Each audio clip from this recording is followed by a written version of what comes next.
Hello, Pet World, and welcome to BlogPaws 2016. My next guest needs no introduction, but I'm going to do it anyway. You know him as America's vet. I know him as Dr. Marty Becker. Dr. Becker, thanks for showing up. BlogPaws is a buzz because you've got a really important message that you're sharing. I love this. I walked in here and it felt like I saw the lights of heaven. I was having a near-death experience when I saw the beautiful lights. I always love being able to talk to you, and I was here to talk about creating fear-free veterinary visits. And so I'm 63 years old. I have an AOL address still. That's how old I am. Folks, it is true. It is true. We won't flash it for everybody. So I'm 63 years old. I was going to slow her down a lot and live up there in my log house in northern Idaho where, it looks like the ark unloaded there with wildlife. And a veterinary behaviorist gave a talk, and she talked about fear was the worst thing a social species could experience, and it causes permanent damage to the brain. Fear can come from something painful, or fear can come from something that is disturbing. So in a veterinary hospital, we have both. A pet comes into the veterinary hospital, say as a puppy, they're so excited and everybody's leaning over, oh my gosh, look at Sparky, you're such a cute little guy. Then they get lifted up on the table. Wow, haven't done this before. It's slippery, it's cold, it's elevated, they're scared. Then we lift up their tail, and their anus is not one way anymore. And so most people don't know this nobody knows this if you don't work in a veterinary hospital. When you stick that thermometer in their rear end, they sink down. You're literally holding them up by their tail. Their legs don't even hardly bear any weight. They're trembling. And then you do these chiropractic maneuvers, like open the hood up, you open their mouth up, you flip their ears, you put a stethoscope. They smell the stethoscope, hadn't been cleaned in a decade. They smell fear on the stethoscope deposited by other pets. Then they get 3 bee stings in the form of shots. You put them down on the floor and they leave faster than they came in. From then on, they'll always be looking at the door they know they get to leave out of, and they'll always be either pointing to it or sitting by it. They come in the second time for more vaccinations. They're going to have the same thing up on the table, but they have even more fear and anxiety until they have maladaptive fear. Now just getting in the car, pulling up to the front of the hospital. I shake, I tremble, my heart is racing, I'm breathing fast, I'm shaking off like I'm shaking dry, but I'm not wet. I go into the room and I act like I'm going to sleep. They're not calm. They're in what we call collapsing immobility. Arousal is the first step of fear and anxiety. Then you want to take flight. And finally, you go to collapsing immobility. I'm dead. That's the cats that freeze. That's the dogs that act like they're asleep. And so what we're doing, there's 169 of us working as a fear-free advisory panel. There are 40 boarded veterinary behaviorists. There's the head of ethology at MIT. There's experts in pediatrics, internal medicine, intensive care, geriatrics, hospice, end-of-life care. There's deans, there's student leaders, there's internal medicine specialists, and all of us are working together to create fear-free veterinary visits. Well, I got to tell you, I sat in on your talk, and it was eye-opening.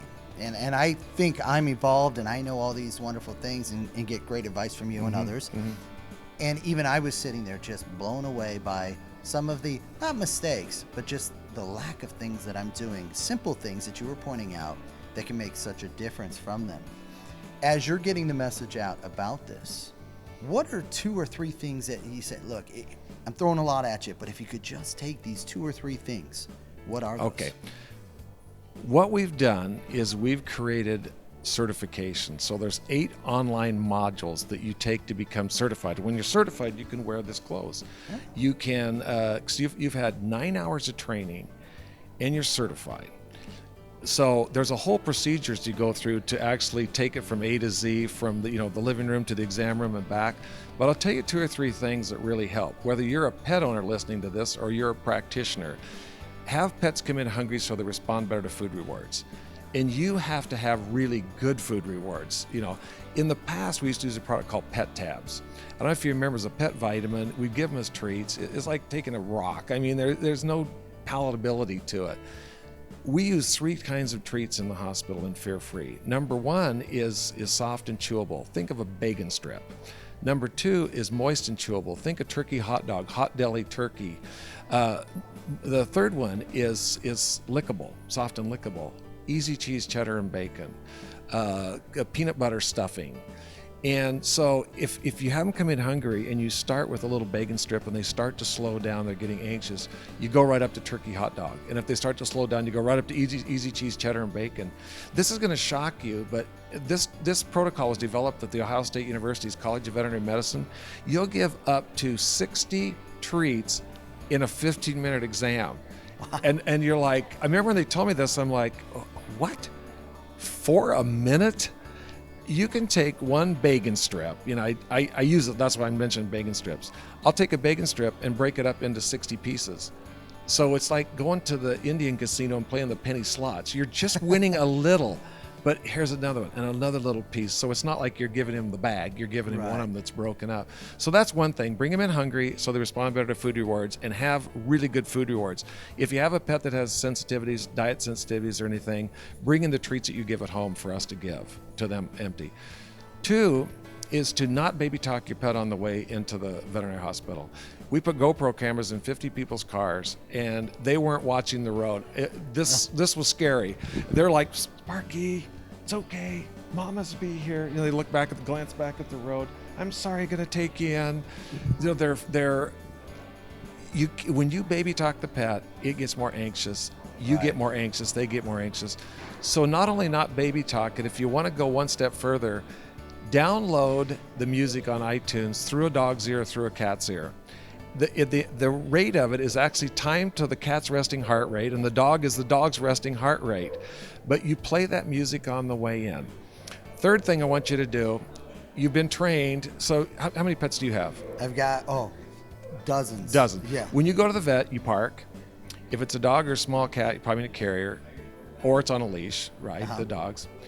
And you walk in through double doors typically. You check in and then you wait in an area with other people.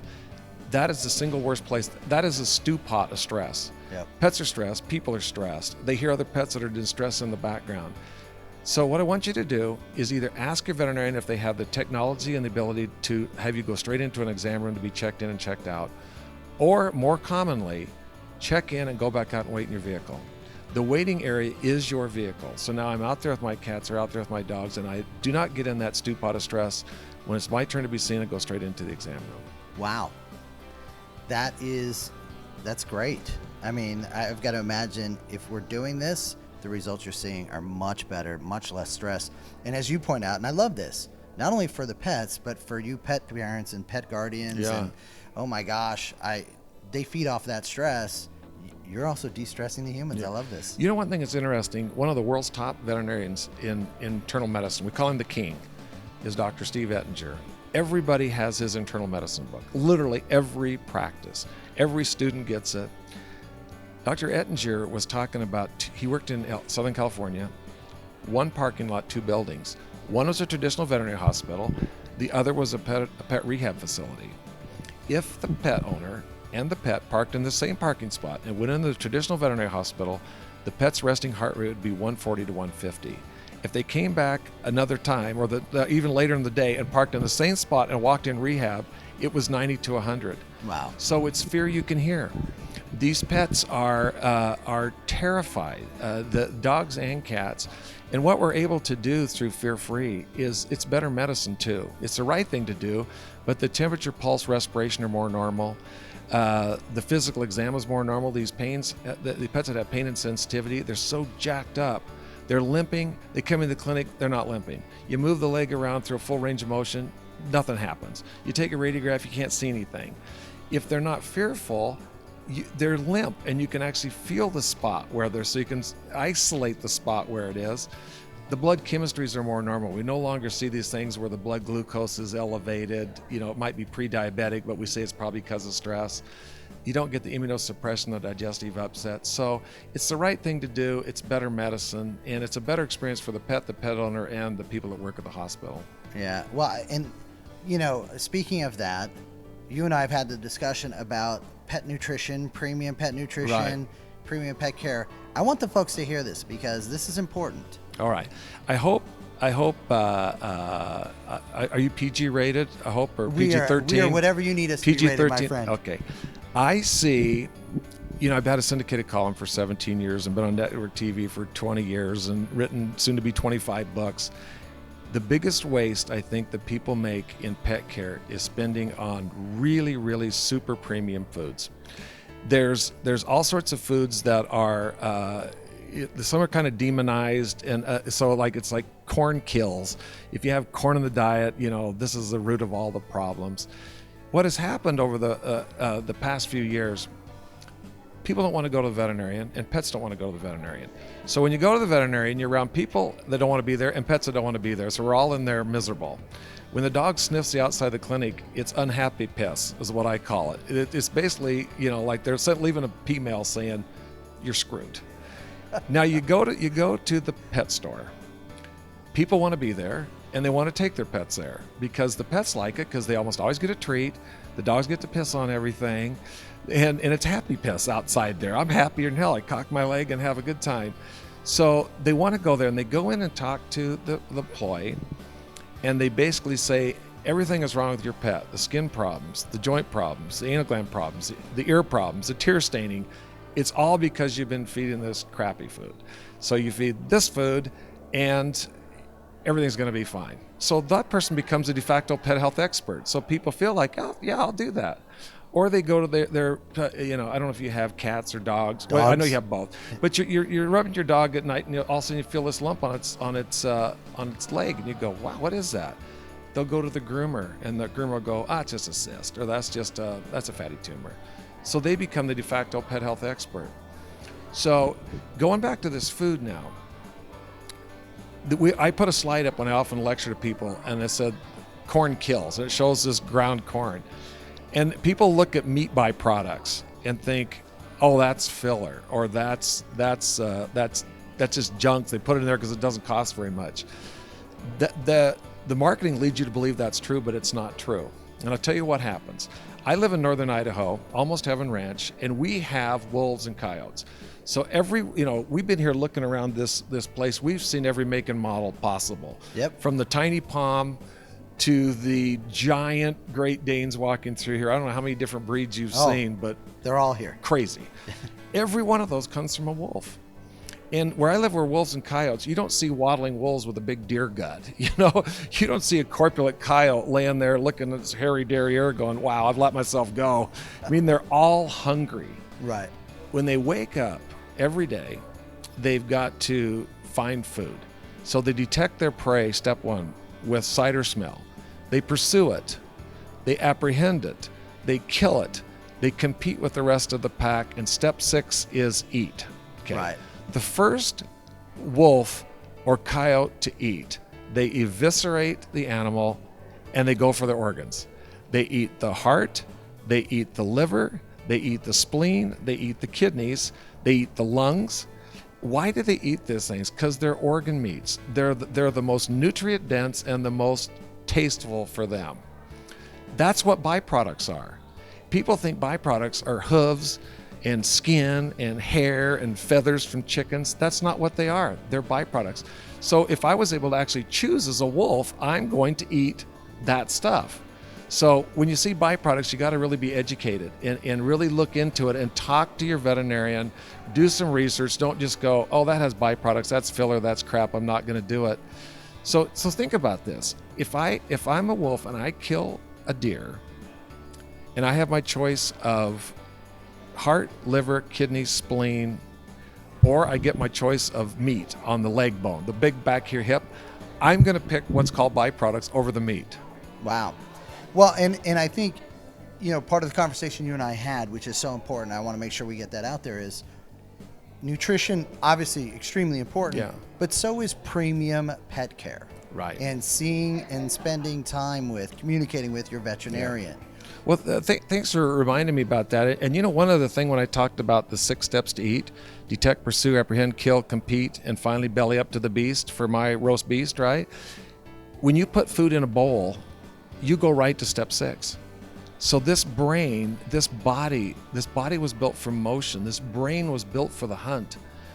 And when you just put it in the bowl, you've eliminated all that genetic exuberance they have. And that's why I'm such a fan of food puzzles and food dispensing devices. Yes. So whatever you feed, whether there's things for moist, there's things for kibble. Most of them are for kibble, but let them recreate the hunt in their home where they have to turn it, drop it, spin it, manipulate it, think about how I'm going to do this food puzzle to eat. Because you're not just feeding the body, you're feeding the mind that way. And again, there's certainly differences in food. I'm not saying you're going to go to, you can't go to the very lowest quality of food is as bad as what I think is a super high food. There's a middle place in there for you. You can't shortchange. I call it a very popular topic I have is saving money on pet care without shortchanging your pet. So don't shortchange your pet by spending all your money on super premium foods and not going to the veterinarian. Don't shortchange your pet by not getting vaccinations. So we're seeing panleukopenia outbreaks in cats now. We're seeing distemper outbreaks in dogs. I hadn't seen a case of distemper in 30 years till a year ago. Wow. It had been 30 years. Measles in humans, distemper in dogs, it's the same virus, but it doesn't cross the species. So you start to see measles in children because the vaccine rates have dropped in kids. You're starting to see distemper because the vaccine rates have dropped in dogs. So by not going to the veterinary and not getting vaccinations, you're putting your pet at risk, plus your neighbors, plus people a state away as that herd immunity drops. So I think there's a really good balance. If you want to save money on pet care without shortchanging your pet, bathe your pet once a week. That flushes allergy triggers off of them. It's going to save you as they get older and start having problems. When you're doing it, by the way, keep their feet soaked because there's lots of fungus and staph on the bottom of their feet. And if you let it soak while you give them a bath, that really helps there. Do lifetime parasite control. That flea and tick product that also takes care of internal parasites every month throughout their life. And feed them a high quality food out of a food puzzle. You do those three things, you're going to save money without shortchanging your pet. Folks, there's a reason he's America's vet, right? So much great information. And you've been here at BlogPaws. You were participating with the Cat Writers Association. We can go on for hours, but we don't have the time. But I know you have so much great information in all the different things that you're doing online. I want to make sure folks know where they can get that information. So let's give out that contact info. I love coming. I got to come here more often. First of all, go to fearfreepets.com. That's my passion. That's my mission. I was looking to retire and now I'm refired, because of this. I mean, I become evangelical about it because I really see in the future, you're going to adopt a pet from a fear-free shelter. It's going to live in a fear-free home. They're going to go to a fear-free veterinarian. We're going to refer you to a fear-free trainer. It's going to go to a fear-free groomer. It's about time we started looking at both physical and emotional well-being of pets. So fearfreepets.com. My own website is drmartybecker.com. And we have over 600,000 people on Facebook at Dr. Marty Becker. Really nice, rich content. And I really appreciate what you guys do too, because you're out there edutaining people about the healing power of pets, about responsible pet ownership, about saving money without shortchanging your pets. So thank you for the stuff that you do as well. Thank you, my friend. It is always a pleasure. Folks, go learn from him. You and your pets will benefit. Dr. Marty Becker, thanks for being here at BlogPaws 2016. We really appreciate everything you do. It makes a tremendous difference. Thank you, friend.